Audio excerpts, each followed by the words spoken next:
निवेदन है कि वीडियो को भरपूर देखें, विचार करें। इस समय इंटरनेट की शादी बहुत तेज़ी से हो रही है। इसी इंटरनेट पर ये सच्ची कहानी हम आप लोगों के बीच में रखना चाहता हूँ। एक माँ और एक बेटा अकेले घर में रहते थे। बहुत बड़े धनी लोग थे, बहुत पैसे वाले थे, उनके सिवा कोई नहीं था। खुशी खुशी उन्होंने अपने बेटे की शादी की और बेटे की शादी के बाद किसी एक्सीडेंट में उनकी बहू का मौत हो गया और जो माताजी थी वो विकलांग हो गई। लड़का इतना माँ को मानता था कि औरत के मरने के बाद वो सारा सुख माँ को देता था। नाश्ता पानी, कपड़ा लाता, चाय, नहलाना धुलाना, मतलब जो भी सुख सुविधा एक बेटी या बहू देती है, जो वास्तव में बहू या बेटी होती है, तो सारा सुख बेटा देता था। माँ भी बेटे को काम करते हुए देख के बहुत तरस खाती थी कि हमारा बेटा हमें यहाँ भी काम करता है और ऑफिस भी जाता है, नौकरी भी करता है। बेटे का दुख माँ को देखा नहीं जा रहा था। कई बार उसने प्रस्ताव रखा कि बेटा क्यों ना शादी तुम्हारी कर दिया जाए, लेकिन बेटा कभी तैयार नहीं हुआ, क्योंकि वो माँ को बहुत मानता था और जो पत्नी मरी थी उसको बहुत मानता था, दूसरी शादी करना नहीं चाहता था। लेकिन माँ के अधिकांश प्रेशर करने के बाद जिस माँ को भगवान मानता था, जब उठता था तब पैर छूता था, जब जाता था ऑफिस तब पैर छूता था, सोता था तब पैर छूता था, सारा सुख देने के साथ साथ सारी व्यवस्थाएं देने के बाद भी माँ को भगवान मानता था। भगवान की पूजा नहीं करता था, माँ की ही पूजा करता था। एक दिन माँ को रोते देख करके उसको तरस आई। उसने कहा कि माँ क्यों रो रही हो? तो माँ ने कहा बेटा अगर शादी कर लेते तो हम तुम्हारा ये दुख देखकर दुखी नहीं होते। उसकी बात को मान लिया और कहा कि अच्छा ही बताओ माँ, अगर हम तैयार भी हो जाते हैं तो इस उम्र में हमसे कौन शादी करेगा? कौन चाहेगा कि एक 25-30 वर्ष के लड़के से हम शादी करें? तब तक पड़ोस में एक श्रीवास्तव का परिवार रहता था। उन्होंने कहा कि इंटरनेट पर लड़कियां बहुत मिलती हैं और शादी हो जाएगा, हम इसकी व्यवस्था करेंगे। वो इंटरनेट पर सर्च करके एक लड़की को बुलाती हैं। वो जब लड़की आती है अपना मतलब उस घर में शादी तय करने के लिए, तो साथ में अपने बॉयफ्रेंड को भाई बना कर लाती है। और बॉयफ्रेंड और ये लड़की दोनों कितनों का घर बर्बाद किए रहते हैं, बहुत लोगों का घर लूट लिए रहते हैं। पुलिस इन लोगों की पीछा करती रहती है और पुलिस से बचने के लिए इन लोगों को स्थान चाहिए था। तो इंटरनेट के माध्यम से उस लड़के के घर वो प्रस्ताव लेके लोग गए और शादी तय हो गई। तो जो लड़का बॉयफ्रेंड था वो पागल के रोल में घर में प्रवेश किया, एक सीधा बुर्बक की तरह। लड़की ने प्रस्ताव रखा कि जब देखा कि उस सास और पति मतलब वो लड़का दोनों तैयार हो गए शादी के लिए, तो उसने प्रस्ताव रखा कि हम शादी उसी शर्त पर कर सकते हैं जबकि हमारा ये सीधा सोचबक भाई हमारे साथ इस घर में रहे, थोड़ा सा कहीं जगह मिल जाए ताकि कहीं भी ये सो ले। तो उसके लिए भी सास तैयार हो गई कि चलो भाई है, घर में रहेगा, पड़ा रहेगा, खाएगा पिएगा, पागल है, इसको छोड़ने से क्या फ़ायदा। जब शादी हो गई तो सुहाग रात के दिन जब पति उससे संबंध बनाने के लिए रात को पहुंचा, तो लड़की दूध में उसे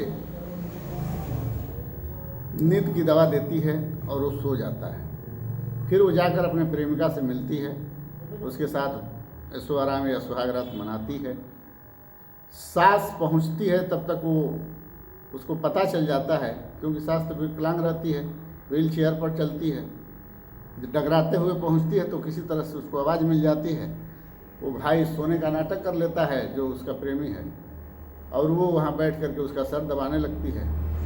जब सास पूछती है कि क्या बात, क्यों यहाँ आई हो रात में, तो उसने कहा कि हमारा भाई पागल है, रो रहा था, तो मैं चली आई, किसी तरह से ठोक ठाक कर सुलाई हूँ, तो सोया हुआ है, चलिए हम आपको आपके घर तक पहुँचा देती। फिर उनके कमरे में पहुँचाती है और पहुँचा करके फिर अपने प्रेमिका के साथ लग जाती है। पति शरीफ दूसरे दिन जब जगता है तो उसको यह याद है कि हम दूध पिए, दूध पीने के बाद उसको कुछ याद नहीं है। वो पत्नी से पूछता है, पत्नी कहती है कि आप थके होंगे, दूध पिए सो गए, मैं भी सो गई, चलिए कोई बात नहीं, सारे रस्म आज पूरा कर लिए जाएंगे। लेकिन जो उसका बॉयफ्रेंड था वो उसके शरीर को अगर उसका पति छू भी दे तो जान मारने के लिए तैयार रहता था। एक दिन अकस्मात पति कहा कि चलो आज हम छुट्टी ले लेते हैं, आज सुहाग रात मना लेते हैं। इस बात को लेकर वो पत्नी से बड़ा निवेदन करता है, तो पत्नी कहती है कि पति हैं, सासू जी हैं और हमारे भाई है, कैसे होगा। तो कहता है कि हम पड़ोसी के घर भेज देते हैं, आज रात भर हम लोग अकेले घर में रहेंगे। तो पड़ोसी को घर, माँ को पड़ोसी के घर उसके भाई के साथ भेज देता है, यानी कि उसके प्रेमिका के साथ भेज देता है, जो पड़ोसी बहुत मानती थी। पड़ोसी के घर जब ले करके वो पहुँचता है, उसका भाई जो प्रेमिका है, जब माँ को लेकर पहुँचता है तो उसकी जो उस घर में जो औरत है, जो उस घर की मालकिन है, वो इस सोचती है कि सीधा साधा है तो इसको खेलने के लिए खिलौना उलौना दे दिया जाए, इतना उम्र में भी बच्चे की तरह रहता है। तो गेंद लेने के लिए अलमारी खोलती है तो उसमें सारा धन दिखाई देता है, गहना गुड़िया रुपया पैसा। उसके बाद वो गेंद खेलते हुए वो रात में पहुंचता है अपने बहन के पास, मतलब अपनी प्रेमिका के पास। और रात में जब प्रेमिका के पास पहुंचता है तो वो कहता है कि अच्छा, इस घर से भी ज़्यादा धन पड़ोस के घर में है, हमने अपनी आंखों से देखा है, आज उसे लूट लिया जाए। जब पति सो जाता है, दूध दे देती है, दूध में पति सो जाता है, फिर दूध में नींद की दवा दे देती है, सास सो जाती है। रात में दोनों मुखौटा लगा करके पड़ोस के घर में जाते हैं और उस घर को लूट लेते हैं, उसके पति को जान से मार देते हैं और उसके पत्नी का बलात्कार कर देता है अपने प्रेमिका के सामने। वो बेहोश हो जाती है, अस्पताल जाती है, इलाज चलता है। इधर ये दोनों भागने का प्रोग्राम करते हैं। जब इन सबको सास को धीरे धीरे जब शक होता है तो वो कुछ पूछना चाहती है कि आखिर ये पैसा, धन रुपया पैसा आया कहाँ से, ये बैग कैसा है, क्योंकि ये दोनों आपस में लड़ रहे होते हैं कि भाग जाया जाए, इसको मार दिया जाए, इन सबको मार के सब लूट लिया जाए, मतलब सब बहस हो रहा था। तब तक वहाँ सास पहुँच जाती है, क्योंकि वो सोई नहीं रहती है। अब लूट के तुरंत घर में प्रवेश किए रहते हैं सब। सोई इसलिए नहीं रहती है कि जब दूध देती है तो दवा खाने के लिए जब दवा का डिब्बा उठाती है तो तक दूध गिर जाता है, इसलिए वो दूध पी नहीं रहती है, जगी रहती है। जब पैसे को देखती है तो सवाल पूछती है तो उसको लोग नशे की सुई देकर सुला देते हैं, क्योंकि विकलांग तो थी ही। नशे की सुई देकर सुला देती हैं। इधर पति आता है तो पति को भी समझा देती है, पति भी चला जाता है। इधर पुलिस आती है कि बगल पड़ोस में एक आदमी की हत्या हुई है और उसके औरत का बलात्कार हुआ है, उसका हालत ख़राब है, तो हम पूछताछ करने के लिए आए हैं। तो औरत उसको समझा बुझाकर पुलिस को भी हटा देती है। स्थिति धीरे धीरे इतनी खराब होती है कि मोबाइल के माध्यम से वो बुढ़िया लिख कर बताती है कि ये दोनों खतरनाक हैं और इन लोगों से हम लोगों को जान का खतरा है। और उधर पुलिस पूछताछ करती है उस लड़की से जो बेहोश थी, उसमें आ जाती है। तो बताती है कि हमारे साथ जो लड़का बलात्कार किया उसके हाथ पर स्टेटू बना हुआ है और वो लड़का फलाना हो सकता है। तब तक इधर ये दोनों पति पत्नी को मार रहे होते हैं। दोनों प्रेमी प्रेमिका जिससे शादी की रहती है उसकी प्रेमिका जिस घर में आई रहती है उसको ये लोग मार रहे होते हैं और सास को भी मार रहे होते हैं। लेकिन जब बेटे को मार रहे होते हैं तो जो विकलांग बुढ़िया थी, जब बेटे के जान पर पड़ी है, पता नहीं कैसे चारपाई से उठकर खड़ी हो गई और दौड़ते हुए जाकर चाकू पकड़ लेती है। प्रभु की क्या कृपा है कि कभी कभी ब्रेन ह्यूमरेज का मरीज या विकलांग मरीज उठ खड़े होते हैं, कभी कभी ऐसा शौक लगता है, तब पुत्र मोह या पुत्र प्रेम के चलते बुढ़िया बिल्कुल ठीक हो जाती है। बुढ़िया को भी लोग मारने की तैयारी करते हैं, दोनों को काटने ही जा रहे थे, तब तक पुलिस पहुंच जाती है और पुलिस पहुंच करके पकड़ लेती है। तो पता चलता है कि ये लोग कम से कम 30-35 लोगों का घर बर्बाद करके इस जगह पहुंचे हुए हैं। अगर पुलिस समय से नहीं पहुंची होती तो इस माता और बेटे का जान चला जाता और धन कोई और खाता। तो समाज में रह रहे सभी लोगों से निवेदन करना चाहता हूँ कि शादी करने से पहले 1000 बार सोचें। अगर शादी करना है तो 16 बरस, 12 बरस, 14 बरस, 18 बरस में शादी कर लीजिए लड़का लड़की का। अगर इससे ज़्यादा पर शादी कर रहे हैं तो आपके पति पर, आपके पुत्र पर, आपके सास पर, ससुर पर, सब पर खतरा मंडरा रहा है। कब क्या होगा, कब कोई नहीं जानता है। इसका कोई कुछ कह नहीं सकता है, क्योंकि अब लड़कियों को पति नहीं चाहिए, धन वाला पति चाहिए और धन चाहिए। और कुछ ऐसे मनचले लड़के हैं जो लड़की तो पटाते हैं, गरीब होते हैं, पटा लेते हैं, पटाने के बाद प्यार में ऐसे ऐसे कर्म करा लेते हैं, उसी के माध्यम से वो धन कमाने लगते हैं और वो कोई न कोई घर उसका शिकार बन जाता है।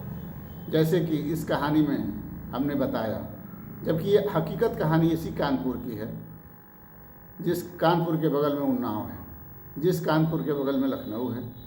ऐसी जगहों पर जब ऐसे कांड हो सकते हैं तो अन्य जगह क्यों नहीं।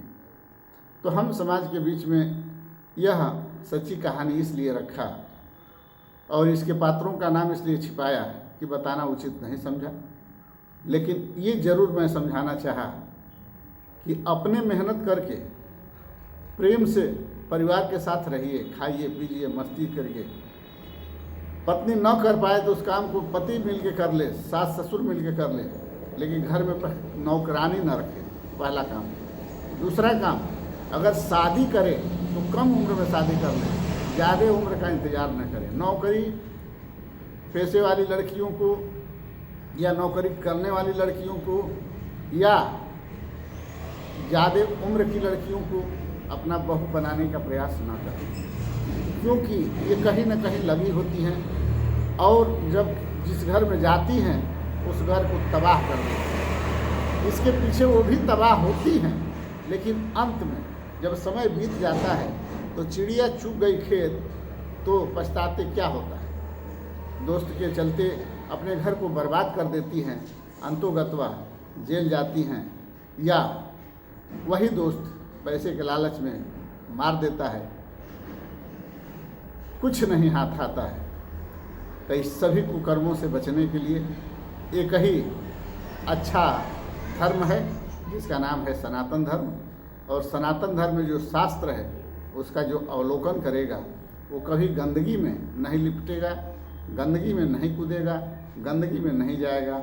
इसलिए शास्त्र का उपयोग करें, सनातन का उपयोग करें और अपने इज्जत आबरू की रक्षा करते हुए कम उम्र में शादी करें, क्योंकि सरकार तो अधिक उम्र इसलिए करती है कि सरकार को कहीं ना कहीं से फ़ायदा हो। इसी सब बातों के साथ जय हिंद, जय भारत, जय सर्व समाज।